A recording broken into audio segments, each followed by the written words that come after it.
Welcome, ladies and gentlemen, and listeners to a Panjo Creations at First. This is a podcast that Phil Wolter has dreamed up. These podcasts will take us on a journey through his adventures in Antarctica in the mid-70s, a time which was quite different from what we see now. Technology has changed, our attitudes have also changed about how to operate in Antarctica. So let's just move on. Welcome, Phil Wolter. Thank you, Peter. Thank you, Phil. First of all, what was your age to go on such an intrepid trip?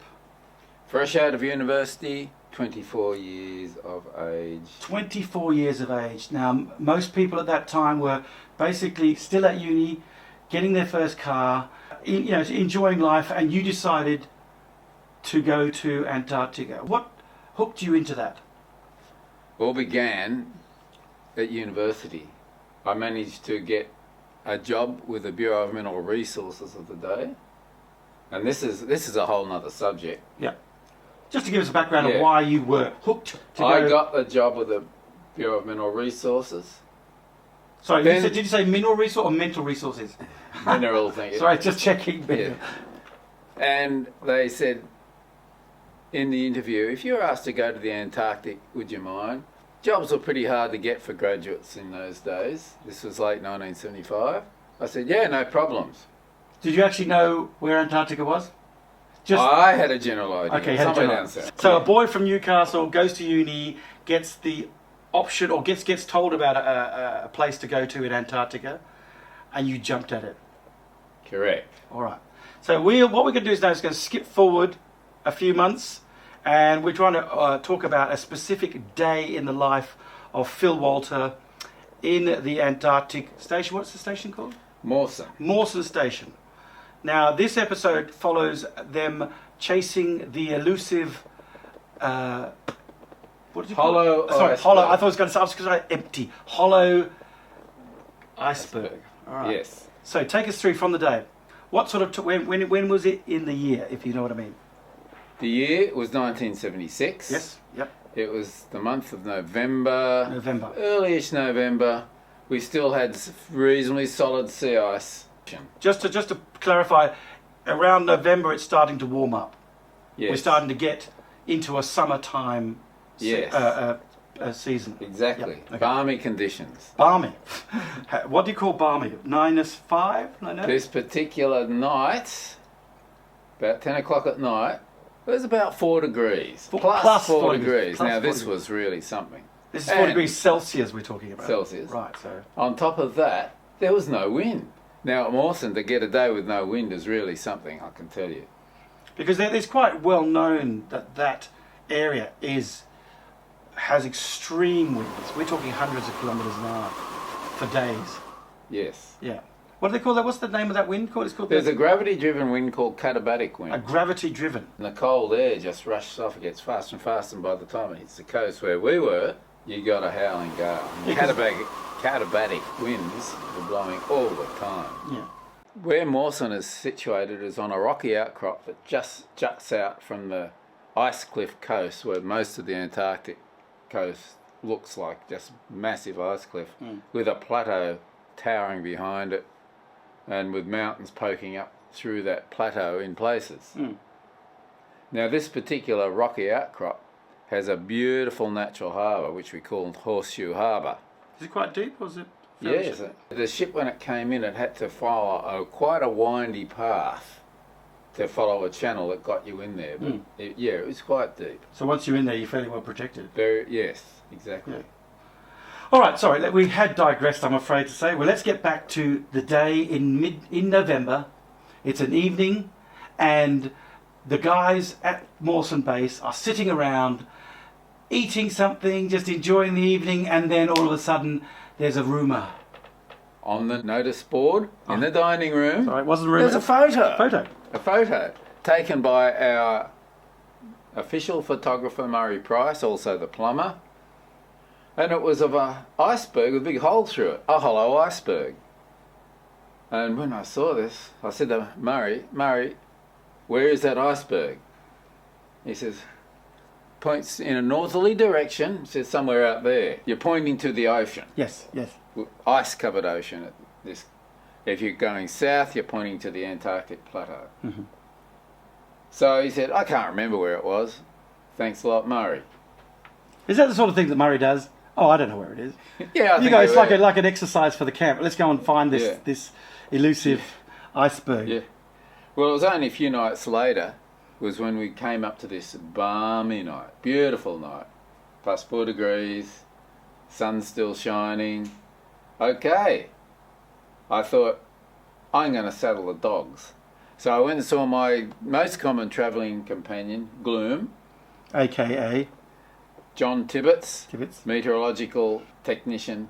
It's in typical Australian style. Met Everybody has a AKA a nickname of some kind. That's Yeah. true.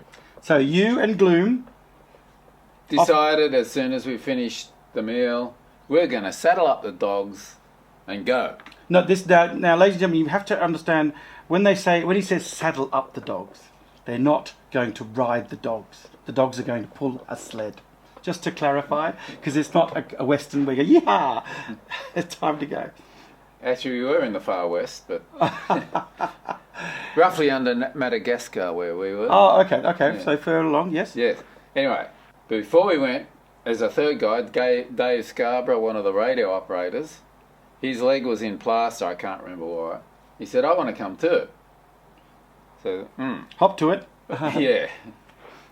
Okay, you can come. So he hobbles along after us, but we saddle up the dogs. Now, we did something you're not supposed to do. What you're supposed to do is take the dogs down one by one to the shore, put them on the sea ice with the sled down there and hitch them all up there. Mm-hmm. It's quicker to take the sled up to the dogs and just get them, hitch them up, and then take it down. Now, so the dogs are all on one continuous line, aren't they? All trained up. Each one has a separate lead Yeah. going to the sled, and it's a fan formation. Yeah. That's the way we did it that particular year. And it's actually a good safety thing, because if a dog falls through the sea ice, with the more traditional ways of saddling those dogs, Yeah. one dog will drag the next one in. And then the whole thing will go down. Yes. This way, if a dog falls in, only one dog falls in. And you can pull them out. And pull them out, Yeah. yes. Never happened to us, luckily.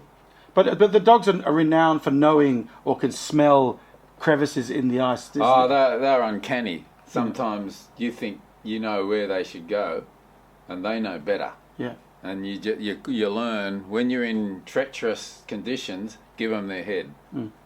So that's that balance you have to work out with another animal species, that they have senses that we don't have, and Yes. they know. They say, no, we're going to override the master and go the other way. Yeah. And then you realise, oh, well, that was a good idea, wasn't it? So the idea was, when you're in certain situations, you don't tell them what to do, you let them tell you what to do. Yeah.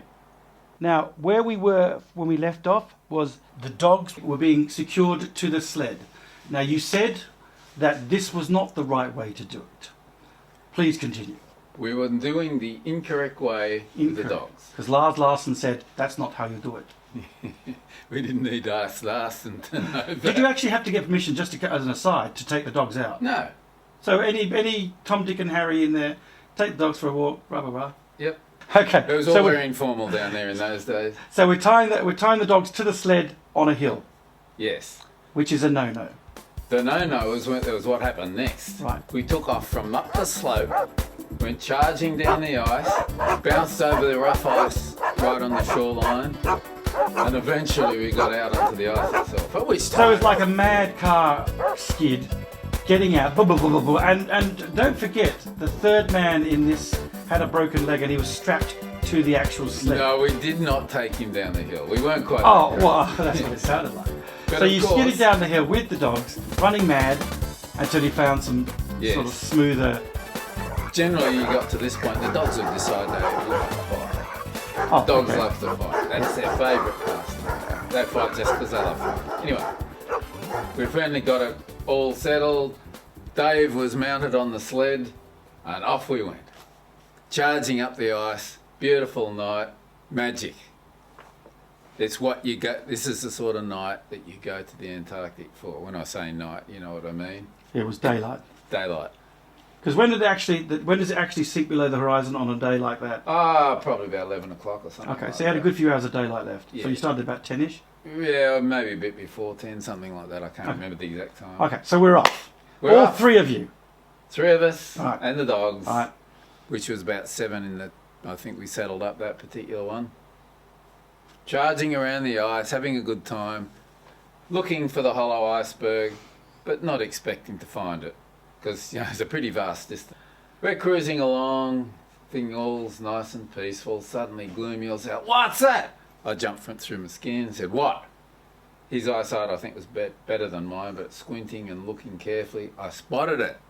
There was an island poking through the ice, and then just off near that, there it was, what looked like this strange-looking iceberg.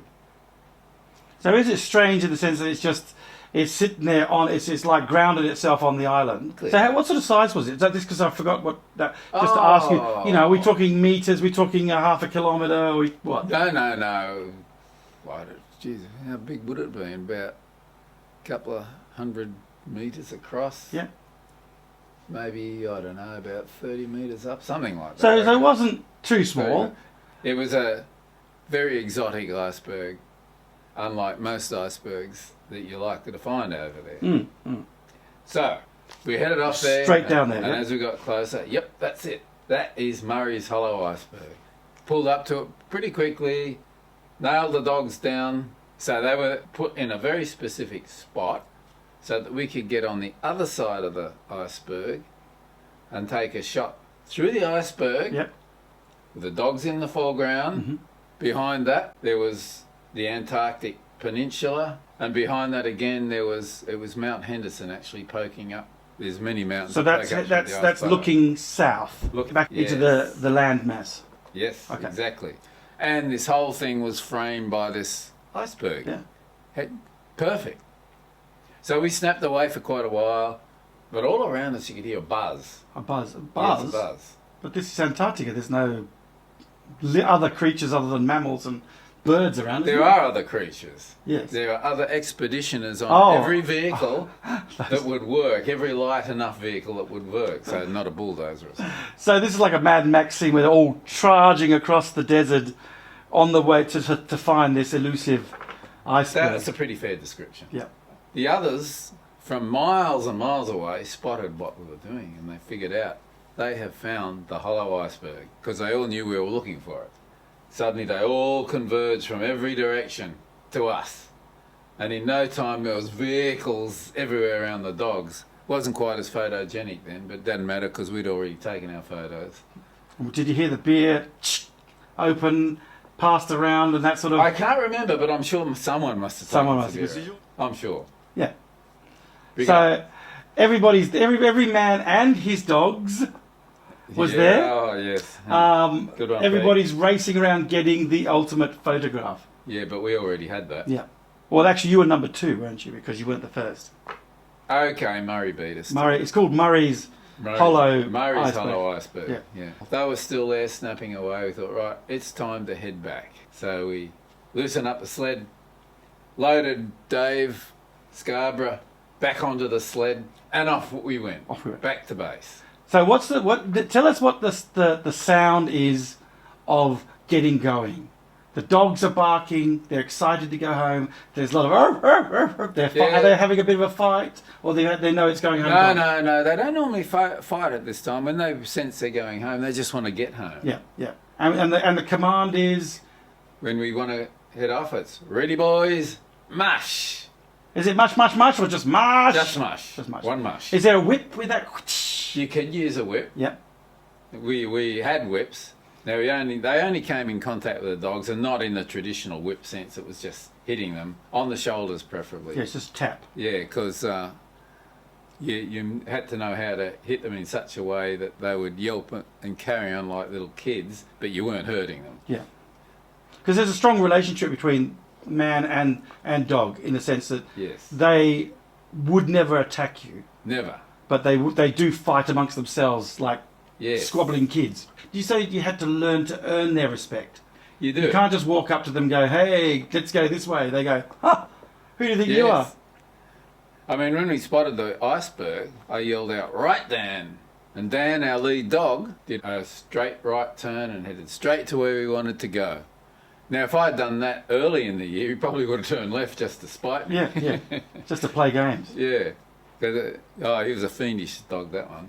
But it shows that they have their own sensibility. Oh, yes. They have respect.